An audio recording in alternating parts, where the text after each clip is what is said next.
Assessore Lanzarin, parliamo di associazionismo legato al mondo del volontariato. Com'è la situazione in Veneto? Ma il Veneto è un'isola felice, noi abbiamo un sistema di volontariato, di associazionismo molto forte, molto radicato nel territorio, diversificato, che rappresenta un anello più importante rispetto alla rete territoriale, quindi se vogliamo, un pilastro fondamentale nel sistema di welfare. È chiaro che anche qui ci troviamo di fronte a una nuova stagione, nel senso che noi stiamo affrontando adesso la riforma del terzo settore, una riforma, quindi una legge quadro regionale, che vuole non solo regolamentare, mettere chiarezza, ma anche, diciamo così, portare quella etica e quella morale che ci viene, e trasparenza che ci viene sempre a più volte ripresa e chiesta.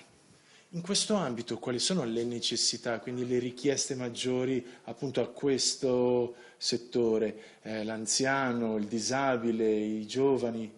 Ma sicuramente legata all'assistenza, quindi l'assistenza, parliamo assistenza anziani, assistenza a persone svantaggiate, tutte le persone che si trovano adesso in situazioni di marginalità, il disabile, ma anche diciamo così, un aiuto, un sostegno, se vogliamo, in molti casi, penso all'Alzheimer, alcune patologie diventano anche un sostegno e un sollievo per le famiglie che affrontano situazioni di questo tipo. Un altro dei problemi che ci troviamo ad affrontare, che stiamo un po' dialogando con le associazioni, è il ricambio generazionale, perché chiaramente c'è bisogno di ricambio generazionale anche nel volontariato e quindi c'è bisogno di creare anche quell'humus, quella cultura, quel senso civico di appartenenza anche per i nostri giovani.